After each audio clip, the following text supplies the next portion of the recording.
Welcome to a special edition of the Bret Boone podcast. Today on the program, I am joined by a former teammate of mine. He's a four-time World Series champion, and he's a Yankee broadcaster. Actually, he'll be doing the Yankee game today down in Tampa. Ladies and gentlemen, Jeff Nelson. Nelly, welcome to the program. Great to see you, Booney. All right, let's get to it. Gerrit Cole's the talk. Everything, and rightfully so. Number one starter. I just went to see doctor, and tell me if I'm wrong on this. I don't know. I can't even announce it. Elatrosh. Elatrosh, but the diagnosis is what we're hearing, what I'm reading online is 10 to 12 weeks. You see it on a daily basis. You're going to be at the game today. Give me your breakdown. Well, usually you go see him as the Grim Reaper instead of Dr. Elatrosh. I mean, it's usually never a good sign. Usually it leads to Tommy John, but apparently they didn't see a tear. So hopefully that's the case, and he's going to be out at least 2 months. Maybe sometime in June he'll be back. Maybe in the beginning. He's a very determined guy. He's never really had a lot of health issues in his career. I don't know what they're going to do for the 2 months that he's going to be out. I mean, offensively they've really improved, but I think it's a good sign, and I think everybody still crosses their fingers that it is a good sign, and it's only going to be 2 months. No, that's the thing. When I hear you don't have to go under the knife, it's not Tommy John. A part of you thinks, okay, well, it's going to be okay. The other part is what you mentioned. It's like the unknown. Okay, do we get 2-3 months down the road? He starts cranking it up again, and now we need to go get Tommy John. Now you've just wasted 3 months. So it's a Right. kind of a catch-22. It is, and hopefully that's not the case because we were talking a little bit yesterday, and you hope they don't make the mistake that if there is something that he may need Tommy John, why don't they get it right away? And then that way he's not, he's just out this year and he's not out next year as well. If they go into the season and all of a sudden something happens when he starts trying to come back, and you're talking June, then he's not pitching until maybe August of 25. Maybe even September of 25. So right now, I mean, you just have to go on what they say, and you have to hope and pray that this is it. I mean, it's just something that he can rehab. Had a little trouble recovering from his starts. Nowadays, Booney, and you've seen it. You get all these different kind of diagnosis and all these. Oh, it feels like I threw 100 pitches, and that's how my recovery is. I don't know. Everything is every new names for every kind of pitch, new names for different injuries, and you look at Aaron Judge, and I almost laughed, and how hopefully he stays healthy as well. Almost laughed when you get an MRI on your abdomen. It's like, okay, I've never heard that before, but and it's like these guys play all year round, and you're Aaron Judge. Where's the time off? It is something that's sometimes laughable with some of the diagnosis and the different names they have for things, but you just hope that that's the case. Gerrit Cole's out 2 months, and they got to figure out. And I wouldn't say step up. I don't think that Rodon and Stroman need to step up. You're paying these guys to be who they are. The fourth and fifth guy, that's the guy that needs to step up, not the ones that are twos and aces on other teams. Well, let's talk about that rotation now. You got Rodon, who they came in a year ago, paid him a lot of money, expected him to be that number one type to kind of be in that 1B role for Gerrit Cole. Last year had close to a 7 Ernie. Very disappointing. But he was plagued by a little bit of injury too. Right. So we'll see what goes on this year. Rodon definitely expect and need to have a lot more out of him. You went out this offseason. They got Stroman, who's been kind of everywhere he goes. He's had to reprove himself. So always got a lot to say. Bottom line, he's a pretty good pitcher. And, Yeah. and I think they went out, and I think they did good. He was originally going to be in the 3-hole. Nestor Cortez and Schmidt were to round that rotation out. Now, with Cole being out, everybody bumps up one.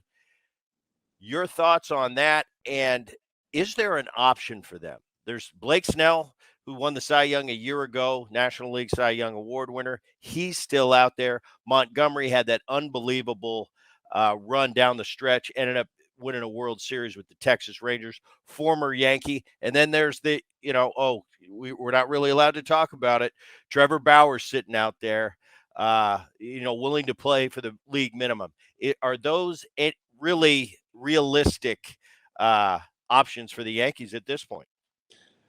Let's see. I don't. Well, Snell's probably not an option because it's going to wind up costing them double. Is if you pay, he went into the offseason thinking he was going to get over $200 million.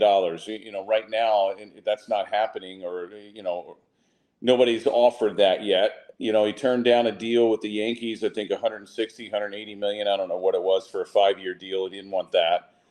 He's the guy that if you go out and spend 25 million, you're going to have to spend another 25 million in a luxury tax, and the Yankees aren't willing to do that. Montgomery is the guy that he was with the Yankees. I don't think that he wants to come back only because the way, I don't want to say treated, but the way he left. I think he likes it elsewhere, and he'd rather go elsewhere. You look at Trevor Bauer. I'm not sure if the Yankees want to step into that.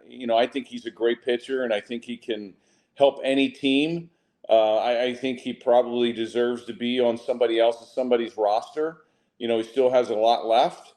But I don't know if teams, and obviously they're not because he hasn't signed, are willing to take that leap and take the baggage and take the skeletons in the closet that he has. What they have now, the Yankees, like I said, I don't think stepping up is a word for Rodon and Stroman. Those guys need to pitch the way they're supposed to. The Yankees gave him a lot of money to be that guy behind Cole. You were either a number one or number two on your other teams, whether it was the White Sox, Giants for Rodon, or Stroman with, you all over the place. Mets, Cubs, Blue Jays. I like his signing. I like Stroman's signing. I think you just have to see when that first hiccup comes at Yankee Stadium how he's going to handle it. But those guys, they don't need to step up. Just pitch the way you're supposed to. Pitch the way that the Yankees paid you to pitch.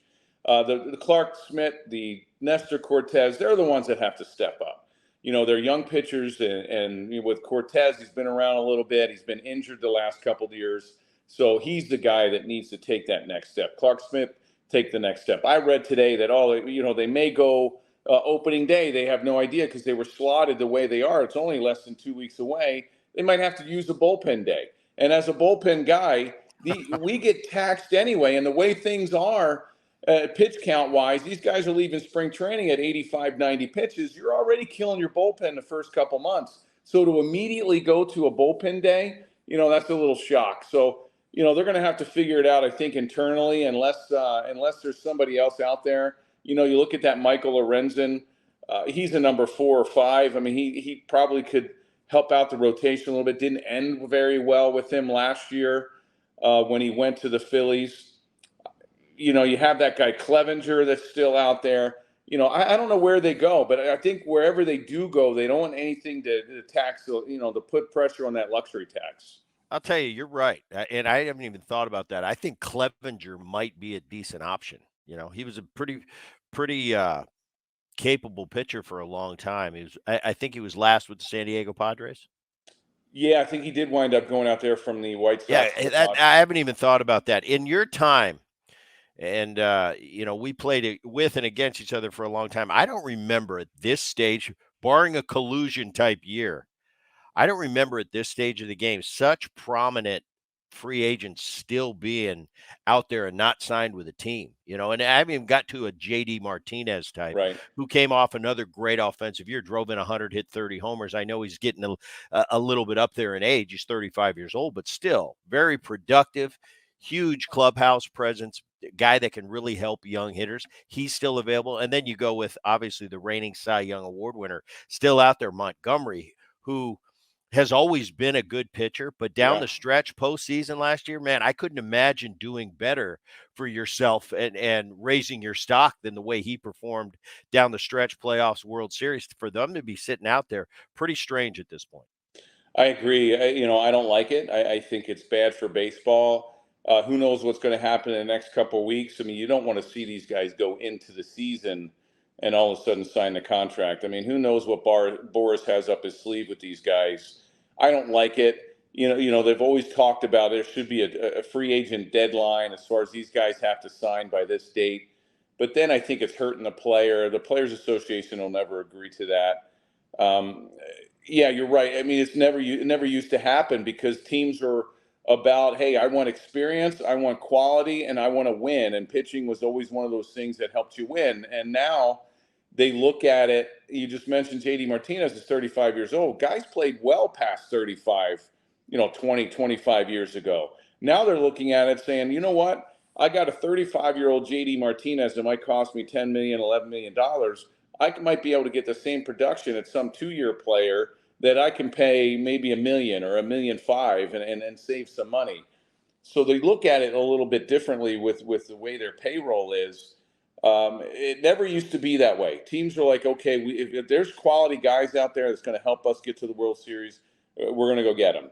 It's not that way anymore, and it's tough to see a Snell and a Montgomery, a JD Martinez. You just saw Adam Duvall just signed with the Braves, so that was a good thing. It's tough to see those guys linger out there, and you're talking less than 2 weeks before the season starts. Yeah, I mean, I know at this point, especially sitting on my lawyer, if I've got a Cy Young in my back pocket and I've got no suitors at this stage, I'm starting to go, Yeah. wait a minute, what's going on? Um, Real quick before we finish, you've got your hand on the pulse of that Yankee team. You've seen them this spring training. How are the additions looking? We're talking Soto. We're talking an under the radar pick for me that they got was Verdugo. I think he's Great. going to be really good to add him in left field. Obviously, we got the Judge news. He's going to be out, but supposedly he's going to be fine. We're not worried about him for opening day. How's that ball club looking? How's that bullpen shaping up? Offensively, I think they're really solid, and I agree with you with Verdugo. I think it's a great sign. He's going to hit you 280. He can lead off. He can hit anywhere in the lineup. He's a good outfielder. I liked him as a player. You always wonder, about guys in the clubhouse, but I think it's a good sign. He's fit in well. I think with Soto and Verdugo, they've answered a question about if Judge goes down at some point during the season, if they have any injuries in the lineup, I think they have two guys that stay healthy throughout the whole year that can help out. So offensively, I think they're great. Even Anthony Rizzo, we talked about this a little bit yesterday.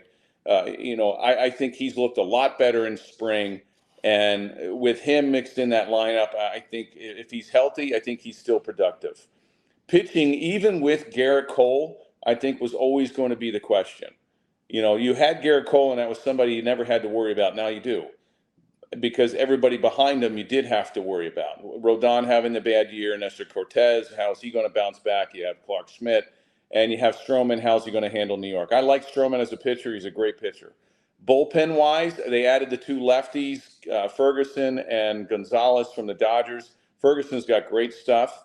Holmes, is he your closer all the time? Is he your ninth inning guy throughout the year? I think Loizaga. that's a question mark. How about Loizaga? He's coming And back. I think. Loizaga got to stay healthy. I just read today that they're going to use him as a 2 inning guy and give him a couple days rest and then pitch him again for 2 innings. I don't know. I don't know if that's what they're going to do. He's a free agent at the end of the year. He's another guy. He's got great stuff, but he can't stay healthy. So, you never used to say that 25, 30 years ago either, is, oh, if these guys stay healthy or if this team Right. stays healthy. But that's all you say. And it's not just the Yankees, it's every single team. If these guys stay healthy, they're going to do something. They're going to be great during the year. You never used to have to say that. It's amazing too, Jeff. Since I've been, and I keep a little closer eye on the Yankees for obvious reasons. But it seems like, man, health's really been an issue for them the last 5 years. So Right. I do say that. I said, Yankees, you got to stay healthy. You know what it's like to play in New York. You did it for a long time. There's huge expectations. You got a young Oriole team in that division. Tampa Bay, they're going to be there. It doesn't matter what they do. They Right. give away their stars. They revamp, and they're always there pressing the envelope and fighting for a playoff spot year in and year out. You got the Blue Jays that are still good. Crystal ball, Jeff, and let's say the Yankees do stay healthy. Crystal ball, Jeff Nelson, who wins that division? Do the Yankees have a chance? Yeah, I think the Yankees definitely have a chance to win that division just because of the offense that they've added. And I think they can do something with pitching. And I think they can win the division. But you just mentioned, I think it's the toughest division in baseball, maybe. You can even go out with the Dodgers with the NL West. They have a really tough division as well. But you have Baltimore, Toronto, Tampa Bay. Toronto's really good. Baltimore might be, again, one of the most athletic teams. It's going to be a tough road. I like the more balanced schedule, so I think it helps those teams in the East when you're playing everyone and you're not beating up each other with 19 games during the season. So I think the Yankees, if they stay healthy, I think they are definitely have a chance to win the division. They're definitely a playoff team, and if they can pitch, I think it's all going to just be decided about how they pitch.